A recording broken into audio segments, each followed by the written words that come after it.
Aqui no mercado de ações, a gente não quer ser corajoso, né? A gente quer ter a certeza de estar do lado mais forte e, consequentemente, do lado do cenário de maior probabilidade. E por isso, mesmo que os vendedores estejam cansados e que os preços estejam se aproximando de uma trincheira do exército comprador, a gente não vai ser os valentões que vão entrar primeiro na briga.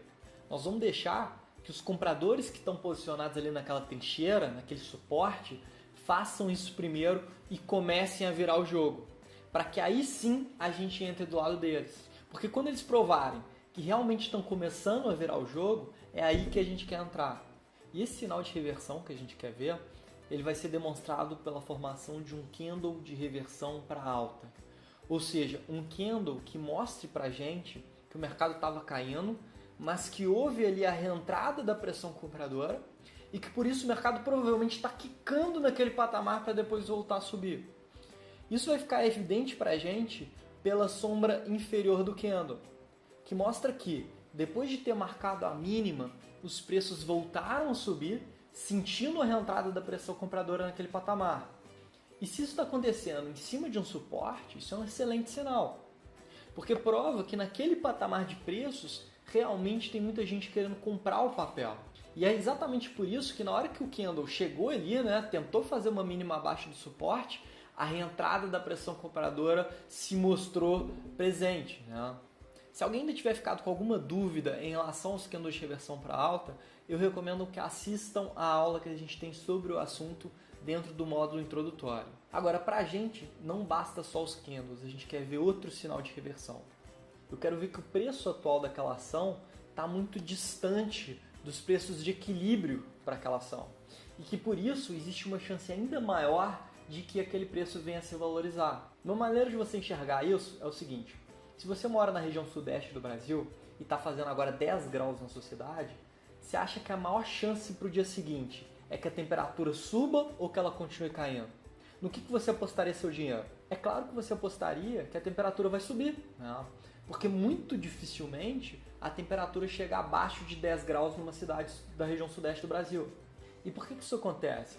Porque a 10 graus a temperatura atual já está muito abaixo da média de temperatura que você tem para aquela cidade, né? Ou seja, da temperatura de equilíbrio da sua região. A mesma coisa acontece com as ações.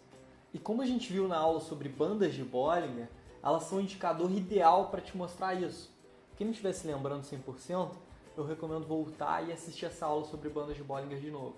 Então, para montar uma compra contra a tendência, o que a gente vai querer ver aqui é o seguinte: além da força vendedora estar cansada, dos preços estarem testando uma zona de suporte e da gente já ter sinais de reentrada da pressão compradora, eu quero ver que os preços estejam próximos ou abaixo da extremidade inferior das bandas de Bollinger. Porque isso vai mostrar pra gente que realmente é uma situação completamente anormal, né? Que é quase insustentável que aqueles preços continuem caindo antes de voltar a subir. Mesmo que isso aconteça somente no curto prazo, né? Seja uma alta de curto prazo para depois o papel voltar a cair. E é nesse momento que a gente encontra a hora ideal para se comprar aquela ação. Vamos dar uma olhadinha em alguns exemplos práticos para que você possa entender isso melhor. Vamos voltar inclusive naquele exemplo que a gente estava falando de Elet 6 nos últimos treinamentos.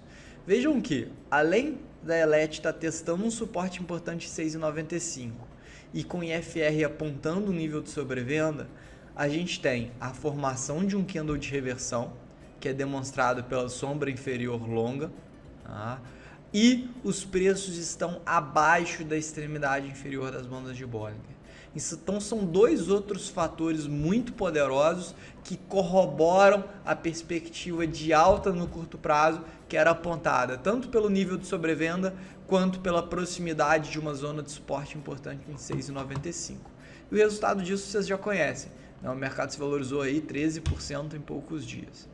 Achei bacana pegar um exemplo só para a gente poder ir acrescentando camada em cima de camada. Mas vocês vão ver que dentro das operações recomendadas existem centenas de exemplos como esse que a gente poderia utilizar e que vocês vão ver a gente aplicando dentro de situações reais ao longo do período que vocês estiverem utilizando o Toro Radar.